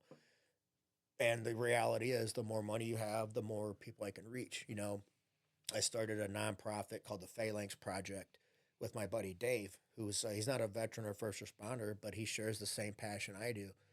Incredible guy. He has a company called Cadre Asset Management. You know, so he helps people with like living wills and Okay. estate management and stuff. You know, I was like, well, let's tie that in too because finances are like we talked Yeah. about earlier. Yes. People, there's so many stress. It's like, guys, let's stop bringing on stress we don't need. But there's stuff that's inevitable. Your bills, your health. This is how you manage it. Yeah. Okay, we take all the guesswork out of it for you. So a phalanx is a Greek battle formation. Everybody's seen the movie 300. I'm Yep. sure everybody saw it and like started doing push-ups and crunches and shit. The phalanx basically looks like a big armored turtle shell. It's impenetrable, and we want this to be like an impenetrable thing. Yeah. So, it's like a metaphor for, hey, we're not going to have any weak links here. You know what I mean? We take care of each other in every way, shape, and form. And that's at the ground level. I still have my training and nutrition programs, and then I'll get my, all my clothing and stuff revamped and stuff soon too. So Yeah. just kind of like a multi-pronged approach, attacking this thing from a bunch of different Yeah. different fronts. So Yeah, I think I mean, when you look at any entrepreneur, any smart one doesn't put all their eggs in one basket. You know yeah, what I mean, this you is got like you right. gotta spread it out.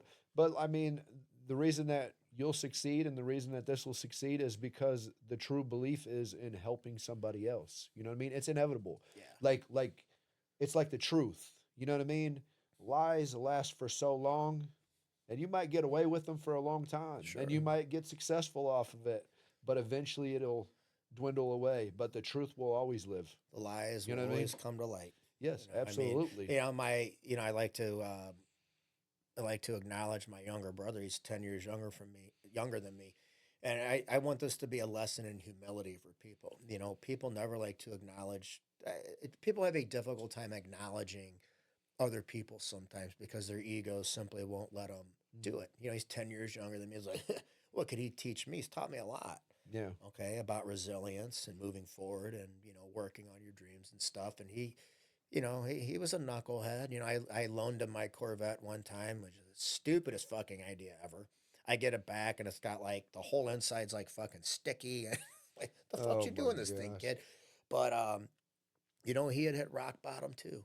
He really did, man, and he fought his way back. Now he's a managing partner of Summit Rejuvenation. Okay. He's Yeah. got a new wife and a family, and I'm he's trying to get fucking. Scott on here.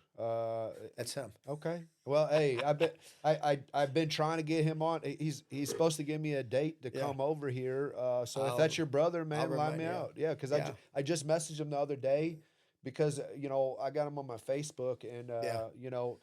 he was a laborer and I was a laborer. Yeah. We did asbestos. I did He, asbestos. we were iron workers at the. We were laughing about it the other day. We are both like, man, That's we crazy. I didn't hated know that was your fucker. brother. Yeah, Scotty. Yeah, Yeah, well, because he's my. I mean now I see he's always like they got always posting the jets and the whole lifestyle and shit, and that stuff's important. You know what I mean? Like, That's he's worked for that. yeah, that's what I'm saying. That's Yeah, his thing. He's earned it, but it's not like he does that stuff while he neglects anything else. right. He's an awesome family man. He's a great father. He's a great husband, and I'm very very That's crazy, man. Well, I mean, you'll get people Yeah. like, well, he's 10 years younger. I used to change his kids' diapers. I'm not gonna send it, but he's taught me some lessons, and Yeah. he's been there for me. Yeah. I mean, I've Yeah. been there for him too. I always But- watch him, man. He always ever since I've had him on my Facebook, and I touched base with him years ago because of the clinic, obviously. Yeah, And I try to link some people up to go over there and whatnot. And I just saw look, he's on the same page as we're on. You know, like, hey, look, there ain't a fucking excuse.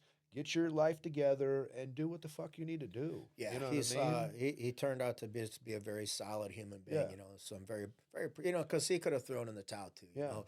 I mean, both of us, I think we share, you know, in common a lot of what happened to us was a result of our own stupid decisions and for you sure. know bad priorities. But you know, he grew from it. He learned from it. And that's all you can do, man. If he was still acting like that, I'd be like, you're a fucking punk, dude. Yeah, You know, and I never picked on you as a kid, but now you're to an adult, I'm gonna smack you around. You know, smack each other around a little bit. You know, and when I care about somebody, I might smack you. Hey, dummy, for sure. get your head out. I fucking love you. I care about you, but you're on the wrong fucking path. And I'm not I'm the tough love motherfucker. You know what Yeah, I mean? yeah, Because I care about you. You know, but yeah, you know, now the thing is, you know, we have two other brothers, and Scotty and I are so much alike. He's blood related to them, yeah. but him and I are so much more alike. You know, we're into the training and Right. this and that. And my other two brothers are both very successful, you know, great Yeah, family men too. You know, I'm very proud of them as well. yeah, You know, yeah. and It's crazy, man. It's a yeah, small, man, small world. I'm always You proud to know. say like, hey, you know, so and so that's my brother. Yeah, Yeah, I'm like, you yeah. know, I'm never I would like, have never even thought that, but yeah, I just messaged him like two mornings ago. I took a few weeks ago before I got all this equipment. I sure, was talking about it because one of my ultimate goals is to get different some of these different clinics and people here to talk about the benefits of peptides of hormone yeah, optimization. You know, this stuff is important. This is it's these are things that you can essentially take over your health and live longer. You know what I mean? this is the way I present it to people. When you do my program, I'm going to take years and years and years of guesswork of doing the most, you know, suboptimal, inefficient trash. I'm going to put you on the right path. Yep. Okay, it's a one-time investment that in the long run is going to save you. By the time my mom died, her medical bills were around $1 million. Yeah. Okay. Now we had the insurance guy on with us the other day, and he was just telling me these numbers. I was just blown away. You know, medication for your insulin, for your diabetes. I'm just like, I mean, you know, or you can just eat the right fucking way Yeah. and not have to worry about any of that shit and take control of your Yeah. life, you know, and be a good role model for your kids and stuff. And so yeah, man, my Yeah. life's just starting. Yeah, absolutely. I'm gonna cut it off at this, but like the whole insulin and all that stuff. Another reason with this podcast, and another reason I'm so invested in trying to get this information out to people. My old man got COVID. He was 56 years old. You know what I mean? He was type 2 diabetic. He was overweight. I tried to get him to the gym and, everything else. And he just never, this was detrimental to me because, like your mom dying, this is the hardest hit I've ever taken in my life. And I Yeah. still haven't been able to let this go. And that's why I get so infuriated, especially whenever I see all the political shit that has transpired with this whole COVID Right. and been swept under the ground. Well, yeah, anytime they could use anything as a cudgel or a wedge, they will. Yeah. They don't believe what they're telling you, but they know they can use it as an opportunity to further divide people, like with race. So anything and it doesn't even have to be accurate. If they can spin some kind of nut job race angle, because they know enough people will buy into it, and Yeah. it's a way to control people. They don't believe this was fucking Right. racially motivated, Right. but they know enough of these fucking smooth brains are going to eat it up. Yeah. Yeah, and it's sad. My old man, he ended up dying of pneumonia. I mean, within 2 weeks, he was dead. Yeah. He asked to go on an event. I had him checking himself out of the hospital. You know what I mean? I told him, I was like, because I was talking to him. I heard like the third or fourth day that he was in Belleville Memorial, I could hear the fear in his voice, Yeah, and he he was knew. scared. He was scared. You know what I mean? But what I'm saying is the ultimate thing was, look, he could have took better care of himself. Type 2 diabetes is very curable. It takes It's discipline. reversible. Yeah. Yes, it takes discipline. You have to eat a certain fucking way and take care of yourself, and people don't understand this. You talk about the black community, dialysis clinics are everywhere. They're dying of fucking type 2 diabetes. You know what I mean? A lot of people They're, are. It's just black they don't want to American talk about that shit. Black Americans are genetically and hereditarily predisposed to a lot of different, Especially with darker skin. They don't health. this vitamin D. It's harder for them to get vitamin D. Anybody with darker complexion, there's all Sure. kinds of crazy It's stuff. all Yeah, evolutionary yeah, stuff, and just so happens that having, certain types of skin color, there are pros and cons of it, yeah. but they are, hereditarily and genetically predisposed to certain, negative health outcomes. Yes. And Heart disease and yeah, I mean, but it's like High blood pressure. you're not guaranteed to, you're not like, you know, guaranteed to get that or to run into those problems. And all you Right. got to do is eat accordingly. Yes. And the funny thing is, man, like all those years I was a police officer, all the black lives I've saved, all the black people that I made lifelong connections with and stuff. People ask me, and I said, listen, to me, black Americans have a very special place in they're very special people to me Yeah. because of the history of this country. And it wasn't that many decades ago where they couldn't drink out of the same. That's offensive to me. Yeah. Okay, these people fought for our fucking country from the Civil Yeah. War, I mean, there is some, that you got the fucking Montford Point Marines, black Marines, Yeah. they weren't, it's just a matter of principle. If the roles had been reversed and it was blacks treating whites like this, it'd be the same thing. Right.